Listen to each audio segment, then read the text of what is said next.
Hello everyone and welcome to Vedankul. जब भी आप सीयूटी यूजी का फॉर्म फिलअप कर रहे होंगे और अगर आप बीएचयू से बीएससी एजी करना चाहते हैं तो आपके मन में प्रॉब्लम या डाउट ये आ रही होगी कि कैसे क्या फिल करना है, कौन से सब्जेक्ट चूज़ करने होंगे हमें। तो इसी चीज़ को इस वीडियो में हम डिस्कस कर लेंगे, कैसे समझना होगा, किस प्रोसेस के थ्रू आप इस जानकारी को इकट्ठा कर सकते हैं या जान सकते हैं, इसको भी हम बताएंगे।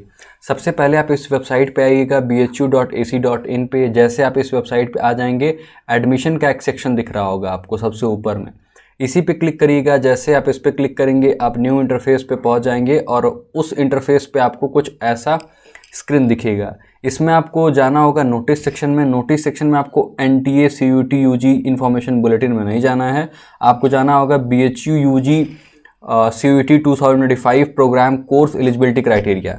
आप जैसे इस पे जाएंगे, इस पे क्लिक करेंगे तो देन आपको एक न्यू पेज ओपन होकर के आएगा, जिसको हमने अपने टेलीग्राम ग्रुप में भी शेयर किया, उसका लिंक डिस्क्रिप्शन बॉक्स में भी प्रोवाइड करा दिया है।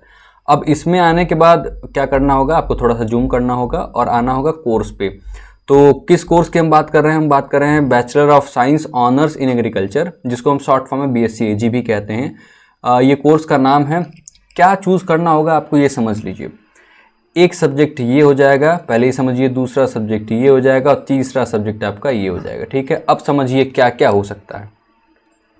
सब्जेक्ट 1 आपका केमिस्ट्री हो सकता है, सब्जेक्ट 2 आपका मैथमेटिक्स हो सकता है, कोड स्क्रीन पे दिया हुआ है, और सब्जेक्ट 3 आपका हो सकता है फिजिक्स, दैट इज 322।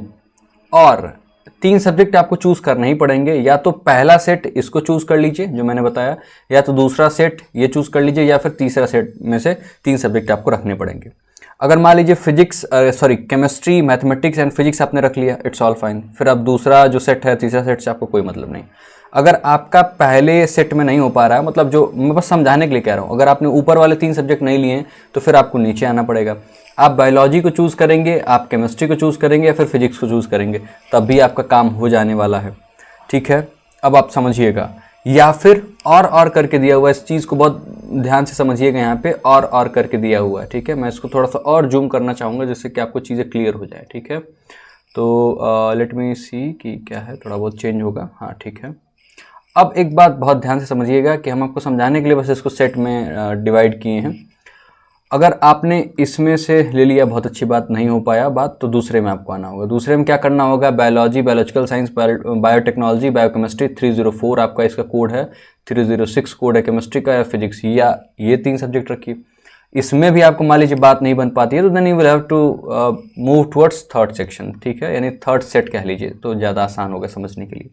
इसमें क्या है, एक सब्जेक्ट है आपका एग्रीकल्चर का 302, दूसरा सब्जेक्ट है आपका बायोलॉजी का 304, और तीसरा सब्जेक्ट है आपका केमिस्ट्री 306। अब देखिए, मान लीजिए आपने केमिस्ट्री, मैथमेटिक्स, फिजिक्स चूज़ कर लिया तो आपका काम पहले वाले से ही हो गया। अगर इसमें नहीं हो पाया तो आपने फिजिक्स लिया ही है, केमिस्ट्री लिया ही है, और बायोलॉजी ले लिया 304, तो आपका काम इससे हो जाने वाला है। अब इसमें भी आपका मन नहीं है तो आप क्या करिए, एग्रीकल्चर ले लीजिए जो कि थर्ड सेट में हमने आपको दिखाया है, बायोलॉजी ले लीजिए और केमिस्ट्री ले लीजिए। तो यानी केमिस्ट्री तो तीनों में है, एकदम आपको दिख रहा होगा केमिस्ट्री। बाकी फिजिक्स 2 ऑप्शंस में है, बाकी तीसरे में फिजिक्स नहीं है। तो अब देखिए 2 ऑप्शन हैं, तो फिजिक्स, केमिस्ट्री, मैथ्स लेके काम चला लीजिए, पहले वाले से काम चल गया आपका खत्म। या दूसरे वाले पे आ जाइए, केमिस्ट्री लेंगे, फिजिक्स लेंगे और बायोलॉजी ले लेंगे, ये भी चल जाएगा। नहीं तो फिर तीसरा ऑप्शन एग्रीकल्चर बचता है, तो एग्रीकल्चर, बायोलॉजी और केमिस्ट्री ये आप चूज कर सकते हैं। और करके दिया हुआ ध्यान रखिएगा। ठीक है, 3 सब्जेक्ट के बेसिस पे आपके कट ऑफ बनेंगे और इन तीनों सेट में से आप कोई 3 सब्जेक्ट ले सकते हैं। पहला वाला सेट या आप ले लीजिए, या फिर दूसरा सेट ले लीजिए, या फिर तीसरा सेट ले लीजिए। इन्हीं 3 सेट में से आपको 3 सब्जेक्ट अपने रखने हैं। ठीक है, और तीनों सेट साथ में रहेंगे, इस बात का ध्यान रखिएगा। चलिए आगे अब समझ लेते हैं कि एलिजिबिलिटी क्राइटेरिया क्या है, इसको भी जानना जरूरी है। थोड़ा बहुत आपको ये भी बता देते हैं कि what is the eligibility criteria for this particular course, क्योंकि इंपॉर्टेंट चीज़ है, समझ लीजिए, देख लीजिए क्या है। देखिए, a candidate shall be eligible to BSc honours agriculture if he has passed class 12th intermediate examination in agriculture or in science with physics, chemistry and mathematics or biology।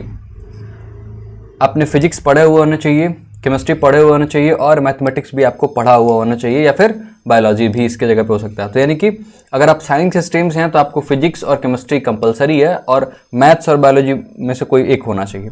अगर आप एग्रीकल्चर से पढ़े हैं तो कोई फिर बात ही नहीं, आप बिल्कुल आसानी से एलिजिबल हो जाएंगे। और equivalent examination recognise by the university securing a 50%, मतलब मिनिमम 50% मार्क्स आपका एग्रीगेट होना ही चाहिए। सब्जेक्ट में कोई लिमिटेशन नहीं है। मान लीजिए ओवरऑल अगर आपका 50% है और आपने इन सब्जेक्ट्स को लिया हुआ है तो बिल्कुल आसानी से आप एलिजिबल हैं, इसमें आपको कोई प्रॉब्लम, कोई डाउट नहीं होने वाली है। Age not to be less than 16 years and not more than 25 years on 1 July 2025। 16 साल से कम का नहीं होना चाहिए आपको, और 25 साल से आपकी उम्र अधिक भी नहीं होनी चाहिए 1 जुलाई 2025 को। तो आई होप आपको ये सारी चीज़ें क्लियर हो गई होंगी। एक बार हम और जूम कर देंगे, और इस चीज़ को हमने अपने टेलीग्राम ग्रुप में भी शेयर किया हुआ है, स्क्रीनशॉट भी शेयर कर देंगे, और उसका लिंक जो है टेलीग्राम ग्रुप का आपको डिस्क्रिप्शन बॉक्स में मिल जाएगा। तो इस वीडियो को अगर आपको जानकारी अच्छी लगी हो तो दूसरों तक भी शेयर करिएगा। कोई भी डाउट हो तो आप जरूर कमेंट बॉक्स में कमेंट करिए, जिससे कि हम आपके डाउट्स को रिजॉल्व कर पाएँ। और भी कोई इन्फॉर्मेशन चाहिए तो उसको भी कमेंट करिए, या तो टेलीग्राम ग्रुप में या फिर कमेंट बॉक्स में कमेंट करिए, उस पर हम न्यू वीडियोस भी क्रिएट कर रहे होंगे, जिससे कि आपको कोई डाउट ना रह जाए। इन सारे डाउट्स को आप दूर करके आप अपने प्रिपरेशन में अच्छे तरीके से लगे रहिए, और अपने अच्छे तरीके से प्रिपरेशन करके BHU में एडमिशन लीजिए और कुछ अच्छा करिए अपने लाइफ में। तो this was all about in this video. मिलते हैं किसी और वीडियो में, तब तक के लिए खुश रहिए, अपना बेहद ख्याल रखिए। आप सभी का बहुत बहुत धन्यवाद। Thank you very much. See you soon.